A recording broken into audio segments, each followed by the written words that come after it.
I've been thinking about how to talk about greed. I've been thinking about how to talk about greed. Greed is a strand in the American dream.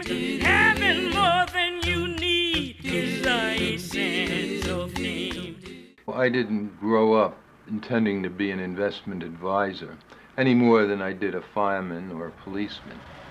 Wall Street is usually thought of as the engine for American economic expansion, while financial managers who work here are viewed as interested solely in making money. But 25 years ago, I realized that a strategy of directing investments according to progressive values could become a forceful instrument for social change.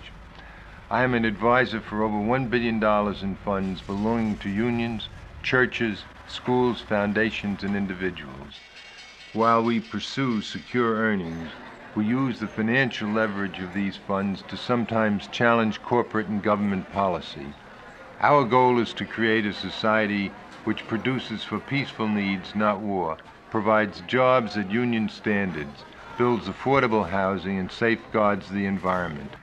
Like any investment advisor, I am concerned that my clients' income grow.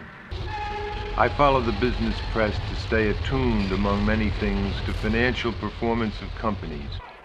I attend corporate shareholder meetings and I review company annual reports. Unlike most brokers, I also monitor the social practices of companies. Portfolios for clients may avoid military contractors, exclude nuclear power, destroyers of the environment, union busters, and business in South Africa. At the height of the Vietnam War, during the late 1960s, anti-personnel weapons were employed, including napalm, a flaming jelly dropped in bombs which burned the skin of its victims, including many civilians. Concerned church groups and others of conscience challenged the manufacturers of such weapons, like Dow Chemical, and withdrew their investment funds from stocks of arms contractors. Using investments as a strategy for change developed further during the historic labor struggles of the 1970s in support of the rights of working people. It was a fight against low wages and the constant perils of a miner's life, cave-ins and black lung disease. I'm going to let people know that if you buy Duke Power stock, it's risky. We've had several this morning said they had Duke Power stock, but they wouldn't have it long, that they were going to get rid of it. And that sounds beautiful to me. After 9 months on strike against one of the nation's largest mining and electric conglomerates, another strategy was developed which I helped implement with Sam Myers, president of United Auto Workers Local 259. In a public display of solidarity with the mine workers, Sam Myers held a press conference announcing the sale of those bonds. As a result of that pressure, Duke Power finally sat down at the bargaining table and that strike was settled.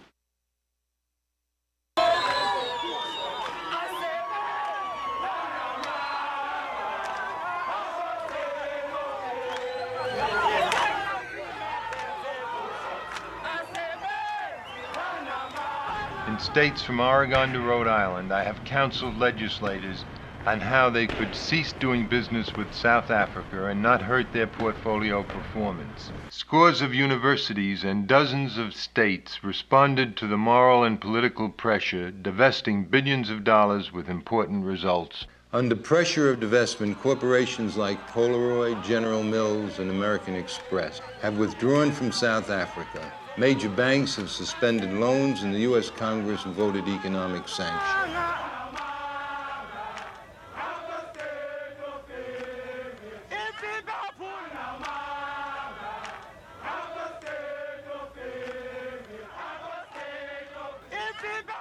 To replace those companies, I seek innovative companies meeting social needs.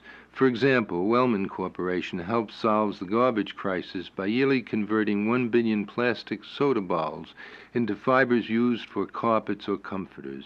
In Chicago, the South Shore Bank pioneered financing the renovation of 5,000 apartment buildings, which has revitalized an entire neighborhood without gentrification. I have worked with the bank placing insured certificates of deposit in their community development accounts as part of diversified portfolios.